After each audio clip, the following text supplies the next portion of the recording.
So limit चे फॉर्म्युले first limit x tends to a x raise to n minus a raise to n divided by x minus a याचा formula आहे n a raise to n minus 1. Second formula limit x tends to 0 sin x upon x is equal to 1. Third one is limit x tends to 0 tan x upon x is equal to 1. आता याच्यामध्ये cos जो आहे किंवा cos x जो आहे limit x tends to 0 cos x म्हणजे x च्या ठिकाणी जर 0 ठेवलं तर cos 0 ची व्हॅल्यू 1 आहे ती माहितीच आहे आपल्याला, त्यामुळे तो काही फॉर्म्युला आपण घेतला नाही. So next third one is limit x tends to 0 tan x upon x is equal to 1. Fourth one is limit x tends to 0 log of 1 plus x upon x is equal to 1. Fifth is limit x tends to 0 a raised to x minus 1 upon x is equal to natural log a ln a लिहिला आपण तिथे. Sixth limit x tends to 0 e raised to x minus 1 upon x is equal to 1. आणि seventh आहे limit x tends to 0 1 plus x raised to 1 by x is equal to e. Eighth आहे limit x tends to 0 sin inverse x upon x is equal to 1. आणि ninth limit x tends to 0 cos inverse x upon x is equal to 1. आता algebra of limit मध्ये काय 10th हे घेतले आपण limit x 10 number दिलेला आहे. Algebra of limit चे ऍज अ फॉर्म्युला पण म्हणू शकतो आपण त्याला, पण ते ऍडिशन मल्टिप्लिकेशन सबट्रॅक्शन आणि डिव्हिजन अल्जेब्रा मध्ये येतात, त्यामुळे आपण त्याला सेपरेट हेडिंग दिले algebra of limit. So limit x tends to a k into f of x is equal to k बाहेर घ्यायचं लिमिटच्या. So k into limit x tends to a f of x. 11th limit x tends to a bracket मध्ये f of x plus और minus g of x is equal to limit x tends to a f of x plus और minus limit x tends to a g of x. म्हणजे limit प्रत्येकाला दोन्ही फंक्शनला separate केले. 12th limit x tends to a multiplication आहे f of x into g of x is equal to परत multiplication मध्ये काय करायचं लिमिट सेपरेट करून टाकायची. Limit x tends to a f of x into limit x tends to a g of x. 13th आहे division limit x tends to a f of x divided by g of x. तर याच्यामध्ये देखील limit x tends to a जे आहे ते f of x ला separate द्यायचं numerator मध्ये आणि डिनॉमिनेटर मध्ये g of x ला सेपरेट द्यायचं. Limit x tends to a f of x divided by limit x tends to a g of x. ठीक है. So 10th formula is limit x tends to infinity 1 plus 1 by x is equal to e. ठीक है. आणि algebra of limit मध्ये देखील आपण 10 number दिलाय तर तो चेंज. ठीक है. Example 1 limit x tends to 2 x square minus 4 divided by x minus 2. आपल्याकडे फॉर्म्युला पण आहे आणि आपल्याला दोन पद्धतीने सॉल्व्ह करता येईल ना सोल्युशन. लिमिट दोन्ही सांगतो मी x टेंड्स टू 0 याला असं लिहिता येईल मला x मायनस 2 आणि x प्लस 2 कारण हा 2 चा square a square minus b square. थोडक्यात मी याला काय लिहिलं limit x tends to 2 x square minus 2 square divided by x minus 2. जर x ची ठिकाणी डायरेक्ट 2 ठेवला आपण 4 minus 4 divided by 2 minus 2 0 upon 0 जे की व्हॅलिड नाहीये. ठीक आहे. मग त्याला सिम्प्लिफाय केला आपण a square minus b square ला a minus b a plus b divided by x minus 2 हे कॅन्सल होईल. आता घेऊ शकतो आपण limit l is equal to म्हणा l is equal to limit x tends to 2 काय शिल्लक राहिलं फक्त x plus 2. So this is equal to 2 plus 2 जिथे जिथे x आहे तिथे काय ठेवायचं 2 ठेवायचं. So l is equal to l म्हणजे लिमिट. ठीक आहे. l इज इक्वल टू 4 आहे. ठीक आहे. आता दुसरी जी मेथड आहे जो की फॉर्म्युला आहे आपल्याकडे काय फॉर्म्युला आहे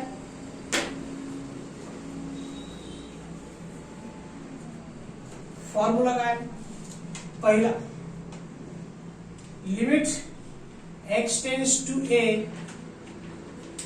x raise to n minus a raise to n divided by x minus a असेल तर काय लिहितो आपण n a raise to n minus 1 हा फॉर्म्युला आहे. करेक्ट. मग गिवन काय आपल्याला लिमिट x टेंड्स टू 2 याच्या ठिकाणी काय 2 आहे एक्स रेस टू एनच्या ठिकाणी काय 2a मायनस ए म्हणजे काय 2 आहे आणि n म्हणजे परत इथे काय 2च आहे. ठीक आहे. Divided by x minus a. याला डायरेक्टली काय लिहू शकतो आपण,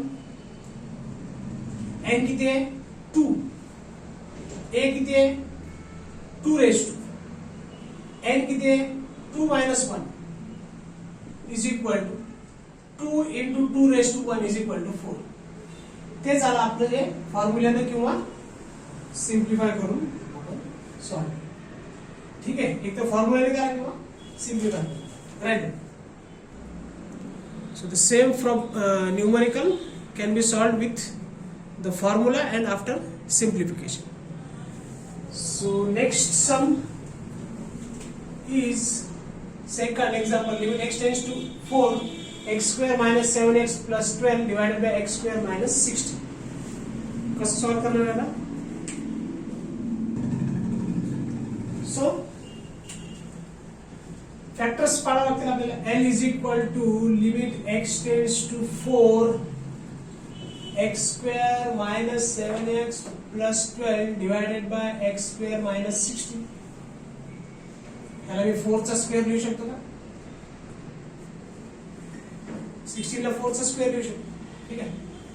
is equal limit x tends to 4.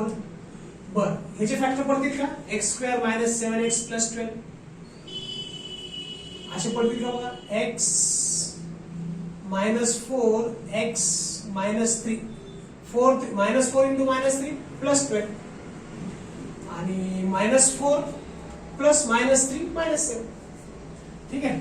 Divided by a square minus b square a minus b a plus cancel होईल.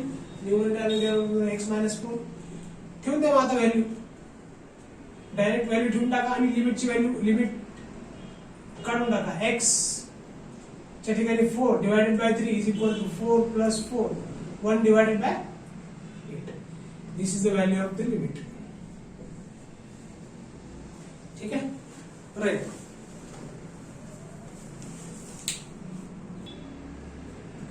ठीक आहे. Substitution of limit. यामध्ये let limit x tends to a is equal to f of x upon g of x. यालाच काय लिहू शकतो आपण, आताच अल्जेब्रा ऑफ लिमिट्स पाहिला आपण. Limit x tends to a f of x divided by limit x tends to a g of x. Call this as equation number 1. आता substitution आहे. आपण put x is equal to a plus h ठेवलं. ठीक आहे.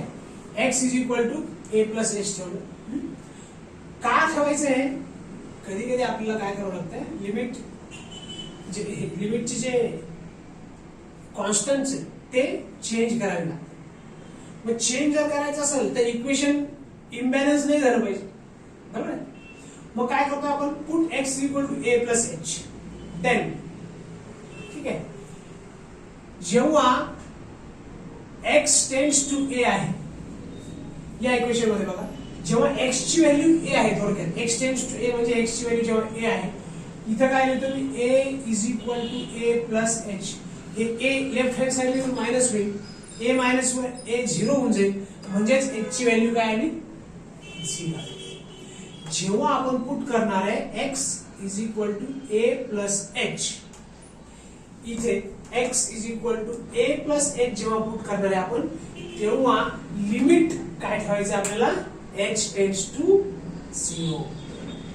जेव्हा x is equal to a plus h ठेवणार आहे, x is equal to a plus h ठेवणार आहे, त्यावेळेस लिमिटची व्हॅल्यू काय चेंज होणार आहे आपली, h इज इक्वल टू 0 होणार आहे. कशी होणार आहे ती, हा a लेफ्ट हँड साइडला येईल, a minus a 0, x is equal to 0. कारण आपण x is equal to a plus h ठेवणार, म्हणून limit x tends to a ला आपण असं लिहू शकतो. ठीक आहे. मग लिमिटची व्हॅल्यू काय चेंज होणार म्हणून सांगितलं, h टेंड्स टू 0, म्हणून limit h tends to 0. x च्या ठिकाणी काय ठेवायचं, a plus h divide by limit h tends to 0 g of x च्या ठिकाणी काय ठेवलं, a प्लस h. ठीक आहे. मग याला काय नाही लिहिलं, याला आपण याला सबस्टिट्यूट केल्यास. ठीक आहे. सो h काय मग h इज एनी कॉन्स्टंट. ठीक है. So this is the substitution you require while deriving formula of derivatives. That's why it is required. ठीक है. Write down. So the next sum is evaluate limit x tends to pi by 4 sin theta minus cos theta divided by pi by 4 minus theta. ठीक है. मग आता याला substitution method ने solve करूया आपण. का करायचं सबस्टिट्यूशन मेथड ने सॉल्व? त्याचं रिझन आहे. पाय बाय 4 च्या ठिकाणी व्हॅल्यू ठेवणार आहे मी sin थीटा, म्हणजे sin पाय बाय 4 किती आहे 1/√2. cos पाय बाय 4 किती आहे 1/√2 च आहे divided by pi by 4 minus pi by 4 किती आहे x च्या ठिकाणी पाय बाय 4 सॉरी x च्या ऐवजी इथे काय आहे थीटा आहे. Theta tends to pi. Theta tends to pi by 4. जिथे जिथे थीटा आहे तिथे तिथे काय ठेवलं आपण पाय बाय 4 ठेवलं. sin पाय बाय 4 म्हणजे 1/√2 आहे मायनस 1/√2 डिवाइडेड बाय. तर याचा आन्सर काय आहे 0/0. आणि 0/0 इन्फिनिटी या गोष्टी डिफाइन करू शकत नाही. नॉट व्हॅलिड आहे की नाही. मग त्या केस मध्ये आपण using substitution method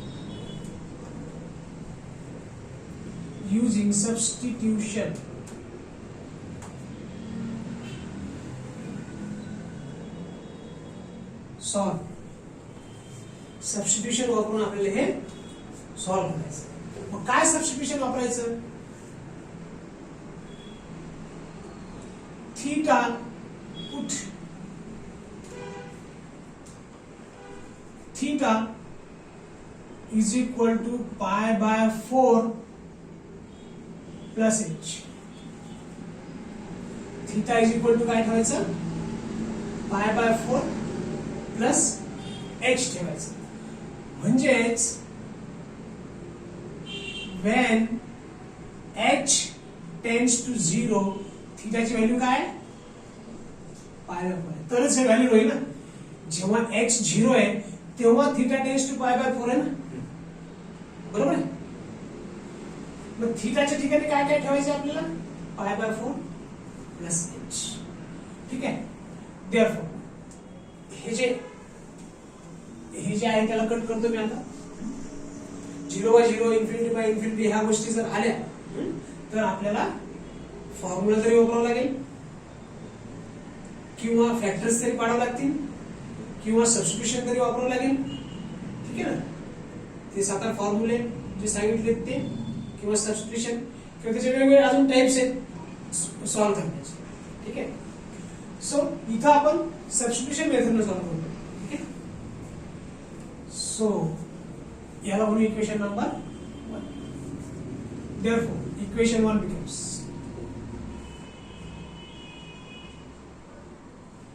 Kine L is equal to limit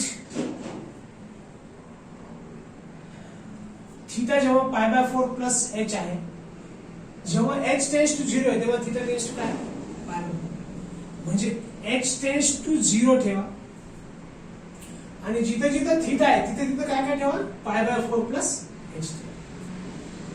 so this is equal to sine of pi by 4 plus h. जिथे जिथे थीटा आहे तिथे तिथे pi by 4 plus h minus cos of pi by 4 plus h whole divided by pi by 4 minus pi by 4 plus h. Getting it? So this will be limit h tends to 0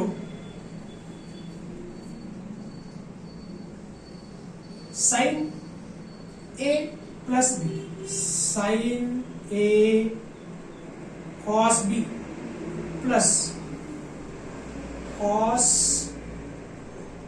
a sin b minus bracket मध्ये cos cos बी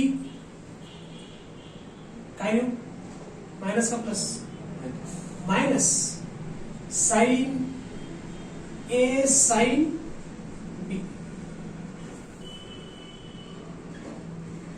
divide एक step वाढून h pi by 4 minus pi by 4 minus h minus ना आतमध्ये भेटत ठीक आहे हे pi by 4 cancel झालं मायनस आणि प्लस काय शिल्लक राहिला आता limit h tends to 0 sine pi by 4 ची व्हॅल्यू काय 1 बाय रूट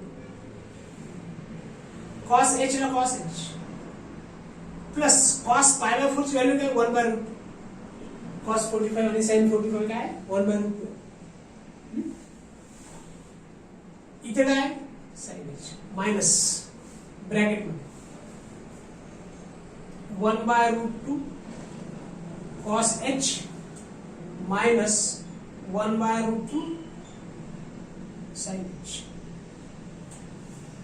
हे मायनस मी हे जे h चं मायनस आहे ते इकडे लिहून टाकतोय मायनस ठीक आहे लिमिटच्या बाहेर डिवाइडेड बाय h किंवा मायनस 1 आहे समजा मायनस 1 हा कॉन्स्टंट आहे आप लिमिटच्या बाहेर लिहू शकतो आपण ठीक आहे so we will get limit minus of limit x tends to sorry x ने h tends to 0 in the bracket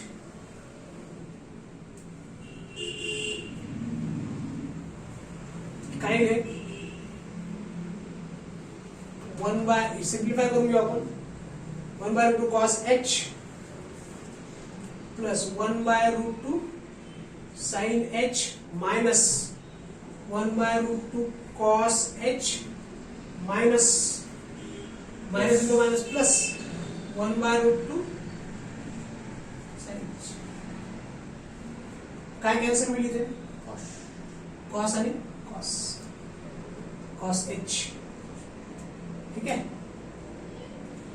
is it अच्छा डिवाइड बाय काय शिल्लक आहे h ठीक है सो माइनस ऑफ